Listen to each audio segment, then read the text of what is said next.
Beam, ठीक है। आज इस क्लास के अंदर हॉरिजॉन्टल यूनिफॉर्म बीम का एक टॉपिक हमारा रह गया, इसको कवर करते हैं। इसके कुछ क्वेश्चंस आते हैं, उनको कवर करते हैं, और कवर करने के बाद फिर हम मूव कर जाएंगे कपल के ऊपर, ठीक है। Now let's talk about it. अच्छा, फॉर इंस्टेंस तुम्हारे पास एक बेंच गिवन है, ठीक है। अब जो तुम्हारे पास बेंच गिवन है, उस बेंच के बारे में वो वर्ड यूज करेगा कि यूनिफॉर्म, ठीक है। यूनिफॉर्म बेंच यूज करेगा, यूनिफॉर्म बीम यूज कर लेगा, यूनिफॉर्म रॉड बोल लेगा, ठीक है। और या हॉरिजॉन्टल बीम भी अक्सर वो बोलता है। अक्सर वो यूनिफॉर्म की जगह वो हॉरिजॉन्टल बीम का वर्ड भी यूज कर रहा होता है। So whenever the examiner uses this word horizontal, uniform या इस तरह का कोई भी लफ्ज इस्तेमाल करे, तो उस केस के अंदर याद रखना उसकी जो सेंटर ऑफ ग्रेविटी वो कहाँ होगी भाई, वो बीच में लाई करेगी, बीच में ही एग्जिस्ट करेगी। क्लियर है? The centre of gravity would exist, ठीक है, in the mid mid point of that particular object. Clear है? उसका जो ज्योमेट्रिक सेंटर है उसके सेंटर में वो एग्जिस्ट करेगी। क्लियर है? अच्छा, एक बात। दूसरी बात सबसे गहरी है कि यहां पर अब तक आपने पीछे एक पिवट पढ़ा था आपने पढ़ा था कि एक यूनिफॉर्म बीम है, उसके नीचे ये एक पिवट रखा हुआ है ना, सपोर्ट है, पिवट है। अब बात है कि यहाँ पे दो सपोर्ट्स हैं। अब अगर मैं आपसे सवाल करूं कि इस कंडीशन के अंदर पिवट बनाइए, तो आप पिवट किसको चूज करेंगे?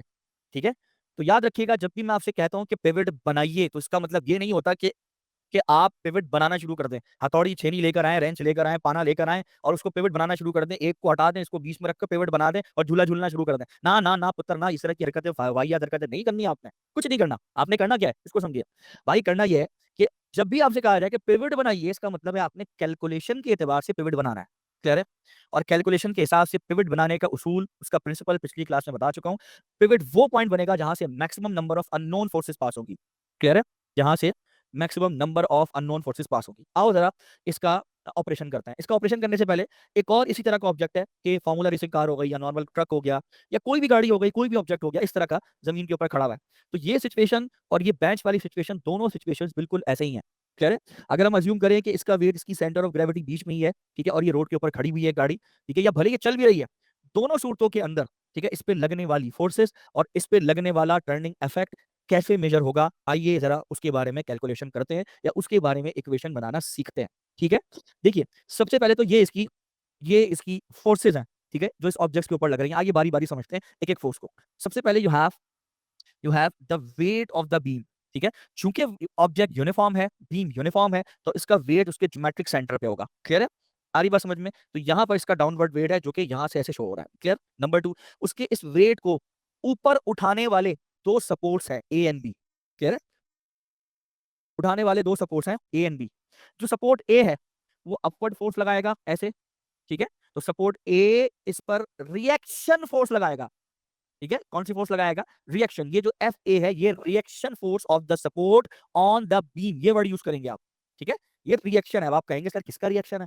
ठीक है, किस चीज का रिएक्शन है, यानी किस चीज का रद्द अमल है, किस चीज का रिएक्शन है? तो जाहिर सी बात है ये वेट का रिएक्शन है, ठीक है। सो ये सपोर्ट रिएक्शन फोर्स है जो इसके ऊपर लग रही है, बीम के ऊपर अपवर्ड डायरेक्शन में। किस पॉइंट पर? पॉइंट ए पे, इसलिए इसका नाम एफ ए रखा गया। सिमिलरली ये पॉइंट बी है, इस पॉइंट बी पे सपोर्ट बी, ठीक है, बीम पर एक अपवर्ड रिएक्शनरी फोर्स लगा रहा है। किसका रिएक्शन है? ये वेट का है। सो वेट के एक्शन के अकॉर्डिंगली उसके हिसाब से, ठीक है, ए और बी ये दो पॉइंट पर रिएक्शनरी फोर्स हैं जो कि वेट को बैलेंस कर रही हैं। क्लियर है? अच्छा, सिमिलरली गाड़ी के अंदर भी ऐसा ही है। गाड़ी में, ठीक है, जो फ्लोर है, ग्राउंड है, वो टायर पे अपवर्ड रिएक्शन फोर्स लगा रहा है, यहाँ पर भी रिएक्शन फोर्स लगा रहा है। किसके किसके बदले में? जाहिर है वो उसकी गाड़ी के वेट के बदले में। Is it clear? आ रही बात समझ? सबको समझ में आ गई पॉइंट? इसके अंदर सबसे पहला काम आपने करना ये, you have to use the first condition of equilibrium. पहली कंडीशन ऑफ इक्विलिब्रियम को अप्लाई करें। फर्स्ट कंडीशन ऑफ इक्विलिब्रियम कहता है कि sum of all the forces acting on an object must be equal to zero. अब sum of all the forces में दो बातें आ गई। एक, sum of all the forces along X axis must be equal to zero, and sum of all the forces along Y axis must be equal to zero. Clear? ठीक है। अब यहाँ पर कहीं पर भी हॉरिजॉन्टल फोर्स की कोई बात ही नहीं हो रही है, हॉरिजॉन्टल फोर्सेस कहीं आपको नजर आ रही हैं। इट डजंट मीन कि हॉरिजॉन्टल फोर्स है नहीं। हॉरिजॉन्टल फोर्स न सिर्फ होगी बल्कि बैलेंस भी होगी। कौन सी है, क्या डायरेक्शन है, हमें जरूरत ही नहीं है डिटेल में जाने की। उसकी वजह है कि जब हर जगह वर्टिकल फोर्स पे ही काम हो रहा है, तो हॉरिजॉन्टल फोर्स शो ही क्यों करें, दिखाई क्यों, उसमें घुसे क्यों, क्या जरूरत है? तो छोड़ें उसको, ठीक है, उस पर बात ही नहीं कर रहे हम लोग। Let's talk about vertical forces only. Clear? अब यहाँ पर सबसे पहले देखिएगा जो अपवर्ड फोर्सेज है, ठीक है, तरीका ये होता है कि अपवर्ड फोर्सेज को हम लोग क्या कंसीडर करोगे भाई? अपवर्ड फोर्सेज को आप पॉजिटिव कंसीडर करोगे। You will consider upward forces as a positive and downward forces as a negative, ठीक है। सो अपवर्ड फोर्सेज पॉजिटिव होने का मतलब ये है भाई कि ये पॉजिटिव फोर्स है, ये भी पॉजिटिव है, अपवर्ड है, ठीक है, और ये नेगेटिव है। तो अब इक्वेशन बनेगी F A plus F B minus W is equal to zero. Sum of all the forces in vertical axis must be equal to zero, ठीक है। अब आप डब्ल्यू को उठाकर उधर भेज दीजिए, वेट ऑफ द बीम को। सो देखिए sum of the sum of these forces must be equal to the weight. तो वही बात फिजिकल रियलिटी के अंदर जो डाउनवर्ड वेट है उसको बैलेंस करने वाले, उठाने वाले ये दो रिएक्शनरी फोर्सेस हैं जो बीम पर इन सपोर्ट से लग रही है। क्लियर है? आ रही बात समझ लो, फिजिकल रियलिटी में ये इक्वेशन है। ठीक है, फिजिकल रियलिटी के अंदर कि डाउनवर्ड फोर्स बैलेंस कर रही है अपवर्ड दो फोर्सेस को। क्लियर? या अपवर्ड दो फोर्सेस बैलेंस कर रही है डाउनवर्ड एक फोर्स को। सिमिलरली यहां पर भी कुछ ऐसे ही है भाई। ठीक है, यहाँ पर ये वेट है डाउनवर्ड, इसको नेगेटिव कंसीडर कर लें, इन दोनों को पॉजिटिव कर लें, तो ये दोनों पॉजिटिव हैं, ये नेगेटिव हो जाएगा, must be equal to zero होगा। तो देखिए वेट उधर चला जाएगा। जब वेट आपका यहाँ से उठ के उधर जाएगा तो देखिए दोनों अपवर्ड फोर्सेस एक डाउनवर्ड वेट को क्या कर रही है, बैलेंस कर रही है। सो इक्वल टू के लेफ्ट साइड पे सम ऑफ अपवर्ड फोर्सेस है, sum of upward forces is equal to sum of downward forces. ठीक है, सम ऑफ डाउनवर्ड फोर्सेस है। क्लियर है? इस तरह से। और यहाँ पर भी ये sum of upward force is equal to sum of downward force. Note कर लीजिएगा। सवाल क्या करेगा एग्जाम में? हाँ हाँ हाँ, मुसीबत ये आती है, सुनिएगा ध्यान से। वो सवाल करते हैं एग्जाम में कि ये दोनों रिएक्शनरी फोर्सेस कैलकुलेट करो या किसी एक को कैलकुलेट करो। तो ये सवाल करेगा एग्जाम में। वो बोलेगा एफ डी निकालो या एफ सी निकालो, वो आपसे वेट नहीं पूछेगा, वेट तो दे देगा आपको। गेम तब होगा जब वो आपसे एफ बी या एफ ए पूछेगा। और मजे की बात है, इस इक्वेशन में वेट तो आपको पता है, यानी एक एक इक्वेशन है। ठीक है, ये नोन है तो दो वेरिएबल होगा, दो अननोन होगा, तो एक इक्वेशन और दो अननोन, तो फंस जाएंगे आप कैसे निकालेंगे? आपके पास आपसे वो कहता है कि भाई एफ बी की वैल्यू निकालो या एफ ए की वैल्यू निकालो, वेट आपको लेट से पता है, वेट आपको पता है 1000 न्यूटन है, लेट से पता है। अभी 1000 न्यूटन का वेट तो पता है, तो ये तो नॉन वैल्यू हो गई, ये दो अननोन हो गए, तो एक इक्वेशन दो अननोन, फंस गए आप। क्या करेंगे? कुछ नहीं कर सकते आप। सही है? यहाँ पर भी ऐसे ही है, एक इक्वेशन दो अननोन, फंस गए आप। वो दे देता है, वो अक्सर वेट उठाकर देता है, आपसे क्या पूछेगा? रिएक्शन पूछेगा। तो बताइए रिएक्शन कितना है। अब आप सोचेंगे यार इस रिएक्शन से फायदा क्या है? हाँ, ये सवाल है, इस रिएक्शन से फायदा क्या है। वो बच्चा लोग जब बिल्डिंग्स बनती है ना, तो क्या आगे अगर ब्रिजेस वगैरह बनते हैं, आपने देखा होगा अक्सर हमारे यहाँ खासकर पाकिस्तान में जगह जगह पहले वेट रख के देखा जाता है कि वो जमीन बैठ तो नहीं रही वहां से, उसका रिएक्शन कितना होगा, ब्रिज को उठा सकेगा नहीं उठा सकेगा, ये सारी चीजें कैलकुलेशन होती हैं पहले। ये तो छोटा सा बीम है यार, और ये तो उसकी स्टार्टिंग कड़ी है, शुरू की एक कड़ी है। तो जितने ब्रिजेस वगैरह बनते हैं, ठीक है, जहां जहां ब्रिजेस बनते हैं या जहां जहां बिल्डिंग्स बनती है, वहां पे पहले हैवी लोड रख के देखा जाता है कि वो उतना रिएक्शन बंद, इतना वेट बर्दाश्त कर सकेगी या नहीं कर सकेगी। तो उसका रिएक्शन चेक किया जाता है। क्लियर हो गई बात? तो ये सब चेक किया जाता है वहां पर। तो सवाल उठ सकता है आपके दिमाग में कि सर ये हमसे क्यों निकलवा रहा है, इसको क्या चुल है, क्यों रिएक्शन निकलवा रहा है? ठीक है, उसे कोई चुल नहीं है भाई, जो है as per rule and regulation, वो सिर्फ आपको उस तरफ लेके जा रहा है कि जहां आप कैलकुलेशन करते हैं आगे जाके। ठीक है, और वहां कैलकुलेशन में आप रिएक्शंस निकालते हैं ब्रिजेस के अगेंस्ट, की जमीन बैठ ना जाए, मिट्टी कहीं नरम है। अब जैसे बुर्ज अल खलीफा बनाया है, दुनिया की सबसे नरम मिट्टी के ऊपर बनाया है इन लोगों ने, सबसे बड़ी बिल्डिंग बना दी, खड़ी कर दी। ठीक है, तो that is a different story, लेकिन भाई रिएक्शन तो चेक होगा ना उस जगह पे, यही समझा रहा हूँ। अब आप सोचिए, मसला ये कि यहाँ पे इक्वेशन एक है। देखिए, डेवलपमेंट कीजिए अपने दिमाग को, सोचना शुरू कीजिए। इक्वेशन एक है और फोर्सेस दो हैं। कोई सवाल हो ना? आयरा देखो, बात ये है, आयरा का क्वेश्चन है कि सर अगर वेट वेट 10,000 न्यूटन है, ठीक है, तो क्या ये दोनों रिएक्शन 5,500 के होंगे? आयरा का ये सवाल बहुत अच्छा है। आयरा देखो, अगर ये वेट है 10,000, तो अगर दोनों का डिस्टेंस यहां से इक्वल है तो ये 5,500 होंगे। अगर दोनों का डिस्टेंस इक्वल नहीं है यहां से, दोनों दोनों सपोर्ट्स का, तो फिर ये वेट की डिवीजन इक्वल नहीं होगी, फिर ये रेशो में होगी। सही, समझ आई बात? वही रेशो निकालने के लिए तो अगले केस पे जाएंगे हम। वो यहाँ तो तुमने कह दिया, यहाँ तो तुमने, अच्छा अब अगर मैं इसको उठाकर इस यूनिफॉर्म बीम को यहाँ से वेट उठाकर यहाँ ले आऊं, फिर क्या करोगी तुम? फंस जाओगी। ठीक है, तो उस केस के लिए फिर हम चलते हैं सेकंड कंडीशन ऑफ इक्विलिब्रियम की तरफ, क्योंकि फर्स्ट से जवाब नहीं आ रहा, फर्स्ट से हम फंस गए, फर्स्ट की इक्वेशन ने हमें रोक दिया वहां पे। अब सेकंड की कंडीशन की इक्वेशन जो है वो हमें बताएगी आंसर कैसे। अब वो आपसे कहेगा चूज द पिवट।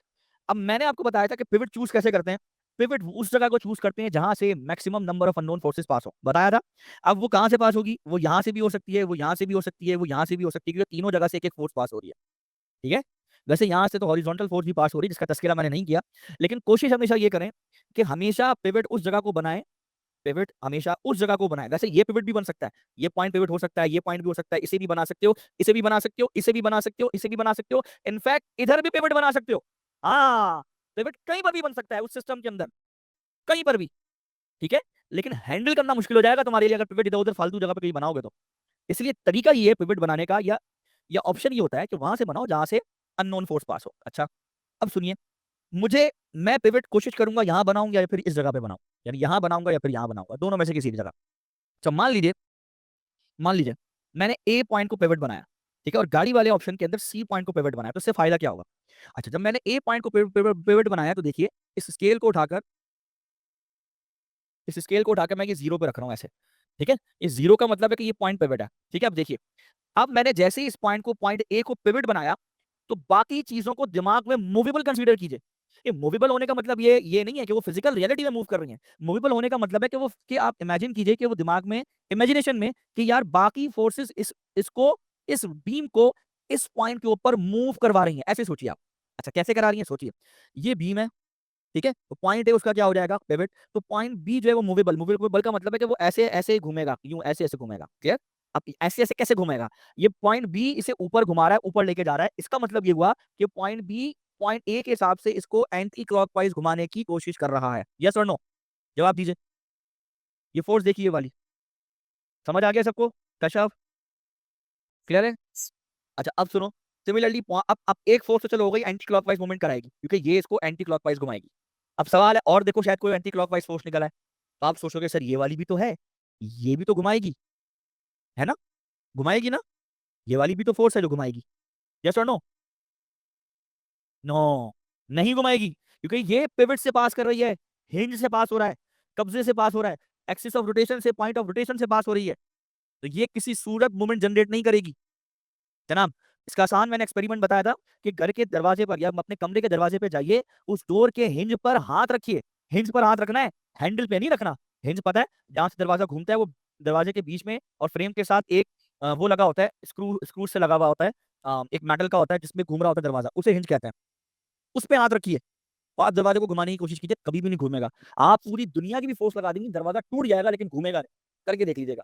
इसका मतलब हिंज पे लगने वाली फोर्स चाहे यूं लगे चाहे यूं लगे, वो हिंज को उखाड़ तो सकती है लेकिन घुमा नहीं सकती, क्योंकि मोमेंट, क्योंकि मोमेंट आर्म जीरो हो जाता है। समझ आई बात। तो ये वाली फोर्स कुछ भी नहीं करेगी। तो एक फोर्स है जो एंटी क्लॉकवाइज घुमाएगी, दूसरी फोर्स कौन सी है, ये वेट है। ठीक है, अब अगर वेट की एग्जाम्पल देखें, तो वेट इसे क्या कैसे लेके जाएगा भाई, यूं घुमाएगा, इस पॉइंट को ऐसे घुमाएगा, ऐसे, समझ आ रही बात, इस तरह से घुमाएगा, यानी क्लॉकवाइज घुमाएगा। सो दो हो गए, एक क्लॉकवाइज मूवमेंट, ठीक है, इसने clockwise movement, anti clockwise movement करना, और इसने क्या करना है, क्लॉकवाइज मूवमेंट। तो ये देखें, ये F B anti clockwise multiply by ये डिस्टेंस हो जाएगा पिवट से, और ये W clockwise multiply by dy2 हो जाएगा। ठीक है, तब आप देखिए, तो देखिए क्या हो जाएगा, तब आप देखिए, sum of all the movement must be equal to zero, या anti clockwise movement is equal to clockwise movement कर लीजिए। सो एंटी क्लॉकवाइज में एफ बी मल्टीप्लाई बाई ये डिस्टेंस डी, सिमिलरली क्लॉकवाइज में क्या हो जाएगा, डब्ल्यू मल्टीप्लाई बाई dy। ठीक है, आ रही बात समझ में? अब आप उसको सॉल्व कर लीजिए, डी से डी कैंसिल हो जाएगा, तो F B is equal to W by two हो जाएगा। जैसे हमने पहले बात की थी कि अगर वेट 10,000 न्यूटन है, तो ये, और ये सेंटर में है इसका यूनिफॉर्म रॉड का, ये दो इसका सेंटर ऑफ ग्रेविटी है, तो जाहिर सी बात है ये 5,000 पे चला जाएगा, ये भी 5,000 हो जाएगा, ये भी 5,000 हो जाएगा। क्लियर, तो वही चीज आ रही है। आप वेट रखिए 10,000, ठीक है, डिवाइड बाई 2 कीजिए तो ये 5,000 आएगा। क्लियर है? सर, जी जी please Himalaya. I just wanted to ask sir कि अगर हम ऐसी बी को पिवट ले लेते तो इसी का लाइक ऑपोजिट हो जाता है। जबरदस्त, बहुत अच्छा क्वेश्चन है कि सर अगर हम पॉइंट बी को पिवट ले लेते तो क्या होता। इट्स वेरी गुड क्वेश्चन, ले सकते हैं आप। अब सवाल है कि ए को कब लेना है, बी को कब लेना है। पहले बिल्कुल अपोजिट हो जाता है, सारी बातें सही हैं, या फिर एफ बी को काउंट नहीं करते, एफ ए को काउंट करते, वो उससे फोर्स लगती है, सब कुछ बिल्कुल अपोजिट हो जाता है। दैट्स गुड, अच्छा सवाल है। एक सवाल मेरा, अब एक सवाल मेरा, कि अगर आप ये बताइए, अगर उसने कुछ भी नहीं कहा किसी को पिवट बनाने के लिए, और अब आप देखें कि फर्स्ट कंडीशन में आप फंस गए, तो आपके दिमाग में क्या आएगा, आप किसको बनाएंगे पिवट, किसको बनाएंगे, किसको बनाएंगे। मैं क्वेश्चन पूरा कंप्लीट करता हूँ। तो उसने आपसे पूछा है एफ ए, उसने एफ बी नहीं पूछा, तो अब आप बताइए आप पिवट किसको चूज करेंगे। एफ बी वाला। एफ बी को चूज करेंगे। जो पूछा है उस पर पिवट कभी भी नहीं बताइएगा, कभी भी नहीं बनाइएगा। ठीक है, जो नहीं पूछा पिवट हमेशा उस पर बनाइएगा, ताकि वो जीरो, वो खत्म हो जाए। आ रही बात समझ में? क्लियर है, याद रखिएगा, जो पूछा है उस पर कभी भी पिवट नहीं बनाना, जो नहीं पूछा पिवट उस पर बनाना है। चलें भाई, ये देख लीजिए, ये पिवट वाला देख लीजिए, इसको कंप्लीट कर लीजिए फटाफट, फिर हम क्वेश्चंस की तरफ बढ़ेंगे आगे, टाइम हमारे पास कम है। प्लीज जरा जल्दी हाथ चलाइएगा। चलिए क्वेश्चन की तरफ बढ़ते हैं आगे। ठीक है, क्वेश्चन पे बात करते हैं। क्वेश्चन देखिए, summer 17 paper 1 variant 1 question number 13। Question कहता है कि a uniform, a uniform horizontal, देख लीजिए, कितना कितना रिलेटेड क्वेश्चन दे रहा हूं मैं आपको। ठीक है, a uniform related, a uniform horizontal foot bridge is 12 metre long.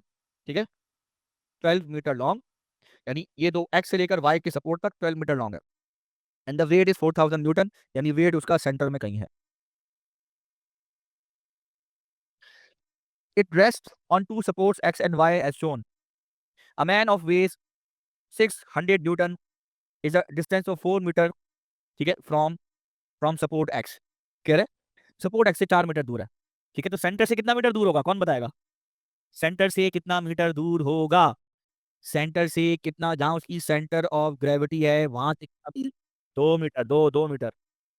क्यों? ये 12 का आधा कितना होगा? ये होगा 6 metre.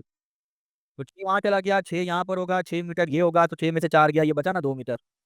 What is the upward force on the foot break from support X? Support X पे अपवर्ड फोर्स कितनी होगी, ये पूछ रहा है। कैसे पता करेंगे?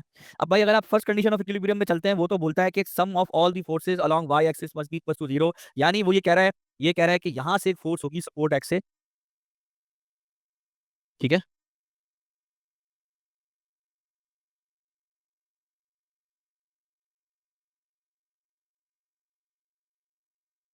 ठीक है, इन्होंने आपको कहा है कि सपोर्ट एक्स, इन्होंने कहा है सपोर्ट वाई, ठीक है।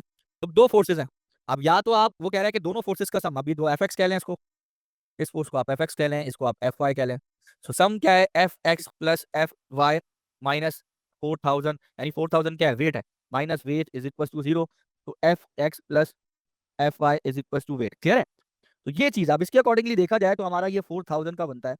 अच्छा, अब मसला ये कि ये बात तो ठीक है, वो कह रहा है कि वो बंदा, अच्छा इसमें एक और मसला है, इसमें एक और मसला है। मसला ये कि इसमें बंदे का वेट शामिल नहीं है, बंदे का वेट भी शामिल कर लेते हैं भाई। वो बंदे का, 600 न्यूटन। जी जी वही कर रहा हूँ, वही करने लगा हूँ, ठीक है। तो 600 न्यूटन वो भी शामिल कर लेते हैं। तो देखिए दो डाउनवर्ड वेट हो गए, ठीक है। तो एक तो 4000 हो जाएगा और एक क्या हो जाएगा आपका 600, ठीक है। तो अब इसको ऐड करके उधर ले जाइए तो ये हो जाएगा 4600, ठीक है। अब बात ये है कि अभी भी आपको एफ एक्स नहीं पता, उसने आपसे पूछा क्या है? एफ एक्स पूछा है। तो आपको छूटते ही साथ इसमें सेकंड कंडीशन पे जाना था, लेकिन जाहिर है हम फर्स्ट कंडीशन कराते हैं इसलिए ताकि बच्चा फंसे तो उसका दिमाग जाएगा सेकंड कंडीशन में। तो नेक्स्ट टाइम वो केयरफुल होगा, वो डायरेक्ट सेकंड कंडीशन पे जंप मारेगा, टाइम सेव करेगा अपना। क्लियर? अब लगाएंगे सेकंड कंडीशन, उसके लिए पॉइंट लगेगा वाई, ठीक है। एक्स इसलिए नहीं कि एक्स की वैल्यू उसने पूछी है, ठीक है। अब आप देखिए यहाँ पे, अगर मैं पॉइंट एक्स को, पॉइंट वाई को अगर लेता हूँ, तो पॉइंट वाई से जो मेरा वो बनेगा, पिवट बनेगा पॉइंट वाई, तो पॉइंट वाई के हिसाब से जो टर्निंग इफेक्ट होगा, वो टर्निंग इफेक्ट एक्स जनरेट करेगा। तो एक्स मेरा जो है वो एंटी क्लॉकवाइज मूवमेंट पैदा करेगा, और ये जो दो लोग होंगे, ये वाले 4000 वाले ये एंटी क्लॉकवाइज, और 600 वाला ये भी एंटी क्लॉकवाइज। कह रहे आ रही बात समझ में बात? ठीक है। तो इसको निकाल लेते हैं, इसको कर लेते हैं। तो अब आप क्या है, वो बनाइए, पिवट किस जगह पे लिया है हमने? पिवट लिया है पॉइंट वाई के ऊपर, ये 0 है, ठीक है। तो यहाँ पर जा रहे हैं, ठीक है। और हमने क्या लिया है? जो क्लॉकवाइज मूवमेंट है उसको पॉजिटिव लिया। तो देखिए क्लॉकवाइज मूवमेंट क्या है, कौन पैदा करेगा? ये एफ एक्स पैदा करेगा। सो एफ एक्स मल्टीप्लाई बाई क्या है, कितना डिस्टेंस है इसका पिवट से? 12 मीटर, ठीक है। अच्छा, एंटी क्लॉकवाइज मूवमेंट कौन सा है? एंटी क्लॉकवाइज मूवमेंट कौन क्रिएट कर रहा है? इधर देखिए, इसके हिसाब से देखिए, तो एंटी क्लॉकवाइज मूवमेंट जो पैदा करेगा वो ये पैदा करेगा, ये पैदा करेगा, और 600 वाला पैदा करेगा, ये पैदा करेगा एंटी क्लॉकवाइज, ठीक है। तो एंटी क्लॉकवाइज के लिए मैं लगा दूंगा माइनस साइन, ठीक है। आप चाहे तो बैलेंस करके कर लें, चाहे तो माइनस करके कर लें, कोई बात नहीं, ठीक है। आपकी मर्जी है, ठीक है। दोनों को बैलेंस करके कर लें, जैसे भी करना चाहें, ठीक है। सो माइनस कर लें या इक्वल टू कर लें। इक्वल टू क्या है? इक्वल टू क्लॉकवाइज, देखिए क्लॉकवाइज में, हाँ sorry anti clockwise 4000 multiply by ये डिस्टेंस यहाँ से लेकर यहाँ तक कितना हो जाएगा? 6 मीटर हो जाएगा, ये हो जाएगा 6, ठीक है। प्लस अब ये 600 न्यूटन है, इसको भी जरा देख लेते हैं। तो 600 न्यूटन का डिस्टेंस पेवट से कितना होगा? ये 2 + 6 8 मीटर हो जाएगा, ये हो जाएगा 8। तो ये हो जाएगा 600 मल्टीप्लाई बाई 8, ठीक है। तो ये कितना हो गया? प्लस, ठीक है। कितना हुआ भाई, बताइएगा, कैलकुलेट कीजिए। 28,800 डिवाइडेड बाई 12, ये 2400, 2400। तो ये सी करेक्ट आंसर है। क्लियर है? हमें इसके लिए ए पर जाना ही नहीं था, लेकिन हम गए। मैं जबरदस्ती किया लेके, ताकि आप सोचें, आप फंसें। जब आप फंसते तो दिमाग चलेगा, आप फंसेंगे नहीं, निकल जाएंगे सीधे सीधे, दिमाग कैसे चलेगा आपका? समझ आई? तो इस तरह के क्वेश्चन में दिमाग चलाने का यही तरीका है। लिख लीजिए इसको। Sir weight anti clockwise movement क्यों जनरेट करेगा? वेट एंटी क्लॉकवाइज क्यों करेगा? ये इधर से देखो, पॉइंट वाई पे पिवट रखा है, तो पॉइंट वाई के हिसाब से देखो, मैं इसे घुमा रहा हूँ तो ये कैसे घूम रहा है? ये 4000 वाला देखो कैसे घुमाएगा इसे, ये देखो। पॉइंट वाई को देखो, पॉइंट वाई से 0 रखा है वहां पे स्केल का, उसको पिवट बनाया, तो वहां से क्लॉकवाइज घूम रहा है या एंटी क्लॉकवाइज घूम रहा है वेट की वजह से? बताओ। अब आई समझ में बात? तो 4000 भी एंटी क्लॉकवाइज घूम रहा है, 6000 वाला भी एंटी क्लॉकवाइज घूम रहा है, तो दोनों एक ही तरफ रख दिया मैंने। ठीक है, और दूसरा वाले जो है ना वो क्लॉकवाइज वाला वो एक तरफ रख दिया मैंने। क्लियर? नेक्स्ट क्वेश्चन ट्राई करो, बड़ा मजेदार क्वेश्चन है ये। वो कह रहा है सेंटर ऑफ ग्रेविटी को लोकेट करना है। पढ़ो question. February March 17, paper 1 variant 2 question 13, the vertical forces that the ground exert on a stationary van are shown। ठीक है, अच्छा ये shown का n चला गया, ठीक है, are shown सही है। तो एक दी हुई है 16,000 न्यूटन, एक दी हुई है 9,000 न्यूटन। यार कुछ समझ में आ रहा है आप लोगों को? ये आगे वाली 16,000 न्यूटन दी हुई है, पीछे वाली 9,000 दी हुई है, कोई मुझे बता सकता है ऐसा क्यों है, ये इक्वल क्यों नहीं है? सिर्फ उसको मूव से नहीं। देखो आगे इंजन क्या क्या क्या 1 by 1 COG is not at the centre, Sadia जबरदस्त। तो सीओजी कहाँ है? सीओजी कहाँ है? चलो हाँ 16,000 पे लाइन नहीं करेगा, लाइन नहीं करेगा, 16,000 के करीब लाई करेगा। जहाँ क्योंकि ये ज्यादा वेट कैरी कर रहा है, ये ज्यादा उठा रहा है, इसका मतलब है कि सेंटर ऑफ ग्रेविटी यहाँ नहीं है, इधर कहीं होगी, इधर कहीं होगी, इस जगह पे इधर। ठीक है, अब मान लो कहीं पर भी है, हमें नहीं पता, हमें क्या पता भाई सेंटर ऑफ ग्रेविटी कहाँ है? इधर कहीं सेंटर ऑफ ग्रेविटी है मान लो। ठीक है, ये कोई पॉइंट है, हमें नहीं मालूम, हमें नहीं मालूम इस बारे में कि सेंटर ऑफ ग्रेविटी कहाँ है। ठीक है, अब क्या करें, फंस गए। वो कह रहा है, अब क्वेश्चन पढ़ो। The van is 2.5 metre long with the wheels at a distance of 0.6 metre from the front of the van and 0.4 meter from the rear of the van. What is the horizontal distance of the van center of gravity from the front of the van? वो कह रहा है ये front of the van है, यहाँ से 0.6 metre है। ठीक है, what is the horizontal distance of the van centre of gravity from the front of the van, यानी यहाँ से लेकर यहाँ तक ये टोटल डिस्टेंस कितना है ये पता करो। जनाब ये पूछ रहा है आपसे जी आयरा। ऑफ द वैन पिवट हो गई। नहीं नहीं नहीं नहीं, centre of the van pivot नहीं रखो, centre of the van pivot नहीं रखो, पिवट वही रखो जो टच कर रहा है, जो पॉइंट टच कर रहा है, एक फोर्स को जीरो। वो बाद में ये वाला डिस्टेंस ऐड कर देंगे ना यार, वो बाद में ये डिस्टेंस रखो आप लोग एक्स, और इस पॉइंट को लो आप लोग पिवट, इस पॉइंट को लो पिवट। सही है, अब लगाओ मोमेंट, अब कैलकुलेट करो एक्स की वैल्यू। वेट कितना गिवन है बच्चों? हाँ वेट तो है ही नहीं, अरे वेट तो है ही नहीं, अब क्या करें, फंस गए। Sir 25,000 newton. ये चीज फर्स्ट कंडीशन ऑफ इक्विलिब्रियम लगाओ पहले, sum of all the forces must be equal to zero. तो अपवर्ड फोर्सेस जीरो ले, पॉजिटिव ले लो, तो 16,000, ठीक है, plus 9,000 minus W is equal to zero. तो 60 और 9 कितना हुआ, 25,000, ये वेट हो गया। ठीक है, तो ये भूलना नहीं, तो वेट कितना है 25,000 न्यूटन। तो फर्स्ट कंडीशन लगाई है आपने, अब सेकंड की तरफ आइए। अब सेकंड पे आएंगे तो सेकंड पे क्या होगा भाई, थोड़ा सा इसको जूम आउट कर लेते हैं। अब सेकंड पे लगाइए, पिवट क्या लेंगे, पिवट लेंगे आप ये वाला पॉइंट लेंगे जहां जीरो है स्केल का। अब यहां से ये वाली फोर्स तो किसी काम की नहीं, हटा दीजिए। ठीक है, अब यहाँ से एंटी क्लॉकवाइज देखिए तो 9,000 घुमाएगा, क्लॉकवाइज देखिए तो डब्ल्यू घुमाएगा। ठीक है, तो सबसे पहले इसको कर लेते हैं। तो sum of anticlockwise moment is equal to sum of clockwise moment. ठीक है, ठीक है, देखते हैं बिल्कुल अभी देखते हैं। ठीक है, अब देखो एंटी क्लॉकवाइज कौन है, 9,000 मल्टीप्लाई बाई डिस्टेंस कितना है 1.5, 1.5 इज इक्वल टू क्लॉकवाइज में देखो कितना है 25,000 मल्टीप्लाई बाई एक्स। चलो भाई एक्स की वैल्यू बताओ कितनी है, कौन बता रहा है, कौन बताएगा भाई? 0.54, गुड 0.54। ठीक है, फिर सी होगा आंसर। तो अब 0.54 है, वो फ्रंट से बात कर रहा है, तो 0.6 ऐड करो, तो टोटल डिस्टेंस जी 0.6 प्लस 0.54 कितना होता है 1.14। 0.114 मीटर। सी करेक्ट आंसर होना चाहिए। वो कह रहा है from the front of the van कह रहा है। अच्छा बच्चे हो सकता है इसी पे लिख के इसको इसको टिक कर दें, तो ये गलती नहीं करना भाई। टिक लगाओ कपल। हाँ भाई, क्या मतलब है कपल का, लगाओ हेडिंग कपल। फिजिक्स के अंदर कपल का मतलब अलग है भाई, वैसे कपल का मतलब होता है पेयर में होना। ठीक है, फिजिक्स के अंदर कपल का मतलब है कि दो इक्वल फोर्सेस जिनके मैग्नीट्यूड इक्वल हो, अपोजिट डायरेक्शन में हो, और एंटी पैरेलल हो, एक दूसरे के पैरेलल नहीं एंटी पैरेलल, अपोजिट डायरेक्शन में हो, और इक्वल मैग्नीट्यूड की हो, और सेम लाइन ऑफ एक्शन पर हो। ठीक है, these two forces will be called couple. तीन बातें गई, पहली बात पैरेलल हो, अपोजिट डायरेक्शन में हो यानी एंटी पैरेलल हो, ठीक है, और इक्वल मैग्नीट्यूड की हो, और सबसे लास्ट बात क्या है कि सेम लाइन ऑफ एक्शन हो। ठीक है, यानी ये सेम लाइन ऑफ एक्शन से यहां से है। क्लियर है, तो these two forces are called couple, इन्हें कपल कहते हैं। और इनका इनसे पैदा होने वाला मोमेंट कभी भी यानी इस तरह की सिचुएशन में कभी भी प्रिंसिपल ऑफ मोमेंट अप्लाई नहीं होगा। इसमें वो चीज अप्लाई होगी जो मैं कब से बता रहा हूँ कि sum of all the moment, ठीक है, वो वाली कंडीशन लगाएंगे। ठीक है, ये बताता हूँ, इसमें प्रिंसिपल मूवमेंट अप्लाई नहीं कर सकते क्योंकि क्लॉक वाइज मूवमेंट होगा तो एंटी क्लॉक वाइज होगा ही नहीं इसमें। अभी मैं समझाता हूँ, नहीं होगा। देखें, यहाँ पर फोर्स लग रही है अपवर्ड, समझिएगा, यहाँ फोर्स लग रही है अपवर्ड, यानी गाड़ी का व्हील आप घुमा रहे हैं इस फोर्स को लगा के एंटी क्लॉकवाइज डायरेक्शन में, लगा रहे हैं ना एंटी क्लॉकवाइज। अच्छा, और यहाँ पर भी फोर्स लग रही है डाउनवर्ड, तो ये भी गाड़ी का व्हील कहाँ घुमाएगा, एंटी क्लॉकवाइज डायरेक्शन में। दोनों फोर्सेस मिलकर एंटी क्लॉकवाइज डायरेक्शन में घुमाएंगी, तो क्या कोई क्लॉकवाइज डायरेक्शन में घुमा रहा है, नहीं घुमा रहा। तो यहाँ पर जब कोई क्लॉकवाइज डायरेक्शन में मूवमेंट दे ही नहीं रहा, घुमा ही नहीं रहा, तो प्लीज मुझे ये बताइए क्या प्रिंसिपल ऑफ मूवमेंट लगेगा यहाँ पे, जिसमें कहते थे आप sum of clockwise movement is equal to sum of anti clockwise movement, क्या प्रिंसिपल ऑफ मूवमेंट यहाँ पे? जवाब है नहीं लगेगा यहाँ पे। क्लियर है? तो पहली चीज सोच लीजिए फोर्सेस के बारे में, two forces of equal magnitude and in opposite direction acting on the same line of the action are called couple, इन्हें हम कपल कहेंगे। क्लियर है?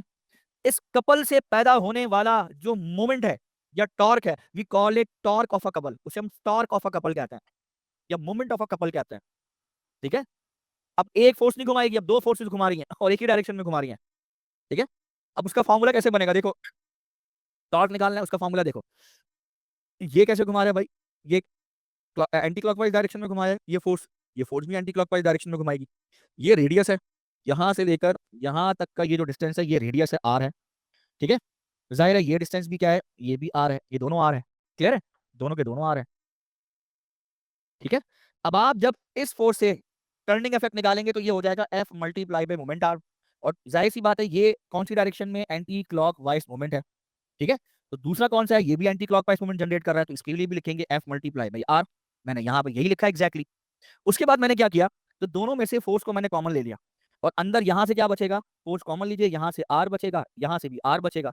सो आर प्लस आर कितना होता है भाई, 2r होता है। तो कभी भी अगर टॉर्क ऑफ अ कपल निकालना हो, एक दो इक्वल अपोजिट, ठीक है, फोर्सेस जो इक्वल मैग्नीट्यूड की हो, अपोजिट डायरेक्शन में हो और सेम लाइन ऑफ एक्शन में हो, अगर उन कपल से पैदा होने वाला मोमेंट निकालना है तो सिंपल एक काम कीजिएगा, जो भी फोर्स की वैल्यू, और से सुनिएगा, जो भी फोर्स की वैल्यू हो उसको मल्टीप्लाई कर दीजिएगा उन दो फोर्सेस के बीच के पूरे डिस्टेंस से। ठीक है, उससे डायरेक्ट मल्टीप्लाई कर दीजिएगा, डायरेक्ट मल्टीप्लाई कीजिएगा, आपके पास टॉर्क आ जाएगा। क्लियर है?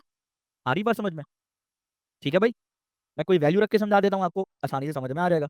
इधर देख लीजिए, जैसे फॉर एग्जाम्पल फोर्स की वैल्यू यहाँ पे गिवन है 10 न्यूटन, यहाँ पर भी जाहिर है 10 न्यूटन ही होगी, लेकिन अपोजिट डायरेक्शन में। ठीक है, दूसरी बात बड़ी अहम, दोनों 10 10 न्यूटन की हैं और बीच में जो डायमीटर है वो डायमीटर लेट से 1 मीटर का है। ठीक है, तो अब आपको तो वो निकालना है, टॉर्क निकालना है, टॉर्क ऑफ अ कपल निकालना है। तो कुछ नहीं करें आप यानी फोर्स उठाए कितनी है 10 मल्टीप्लाई बाई 2r, यानी ये डिस्टेंस कितना है 1 मीटर है, 1 मीटर से मल्टीप्लाई कर दें, ये आपका 10 न्यूटन मीटर आंसर आ जाएगा, खत्म, टर्निंग इफेक्ट आपका आ गया, टॉर्क आ गया, सिंपल। ठीक है, इसमें दोनों फोर्सेस को अलग अलग लेने की जरूरत नहीं, एक को लीजिए, दोनों के दरमियान का डिस्टेंस रखिए, आंसर निकालिए। आइए आगे चलते हैं। अच्छा, ये होता क्या है ये कपल, जाहिर है मैंने आपको ये स्टीयरिंग व्हील गाड़ी का बना के दिया, यहाँ पर होता है जो जो चीज घूमती है, रोटेट करती है, जिस जगह पे वहां वहां हम इसको इस्तेमाल करते हैं, टॉर्क ऑफ अ कपल। आइए यूज करते हैं। So winter 23 paper 1 variant 1 question number 11, a minimum torque of 20 newton, ठीक है, must be applied to a lid of a jar. एक जार है, ढक्कन है, ठीक है, उसको हम खोल रहे हैं, ओपन कर रहे हैं, वो किस चीज का हो सकता है, अचार का हो सकता है, अक्सर ऐसा होता नहीं खुलता भाई, आप गर्म करते हो, एक्सपेंड थर्मल एक्सपेंशन होती है, फिर आप फोर्स अप्लाई करते हो, खुल जाता है। ठीक है, a lid of a jar for it to open, the radius of the lid is 4 centimetre, ये रेडियस तो मेजर है। अब रेडियस का मतलब ये हुआ ये पूरा डायमीटर कितना होगा भाई, ये 8 सेंटीमीटर का हो, यस और नो। ठीक है, पूरा distance, what is the minimum force that must act on each side of the lid in order to open it. So आपको टॉर्क ऑफ अ कपल का पता है, ये होता है फोर्स मल्टीप्लाई बाई 2r। ठीक है, टॉर्क कितना दिया हुआ है उसने, टॉर्क उसने नहीं दिया हुआ, आ, ये रहा टॉर्क गिवन है 20 न्यूटन मीटर का टॉर्क गिवन है, फोर्स कितनी है, फोर्स आपने निकालनी है, और 2r का कितना डिस्टेंस दिया हुआ है, 8 पॉइंट, जी 8.0। अब 8 सेंटीमीटर का मतलब हुआ, ये 8 सेंटीमीटर का मतलब है ये है 0.08 मीटर। तो आप कर लीजिए, ठीक है, मीटर्स के अंदर रख लीजिए इसको। ठीक है, जी जी, 20 divided by 8 into 10 to the power -2, ऊपर का जो यूनिट है वो न्यूटन मीटर है, जी जी मैंने देख लिया बेटा, और नीचे का मीटर है। सॉल्व कीजिए, बताइए क्या आंसर आ रहा है, सी आंसर आ रहा है, क्या आंसर आ रहा है, 2000 का हाफ 1000 हो सकता है, जी क्लियर, पहले हाफ में 1000, दूसरे हाफ में 500, तीसरे हाफ में 250 बनेगा। सी करेक्ट है, बिल्कुल सही जवाब दिया था आपने बेटा, जिन्होंने पहले बताया था। मैं फटाफट बता भी देता हूँ। ठीक है, उसके कंपोनेंट सेम रखने के लिए आपने यूं किया है। ठीक है, यहाँ पर भी एग्जैक्टली आपने यूं ही किया है। ठीक है, देखा जाए तो ये दोनों फोर्सेज हैं, तो आपने क्या किया, 15 sin 65 किया है, तो 15 sin 65 की है, ये भी 15 sin 65 होगा।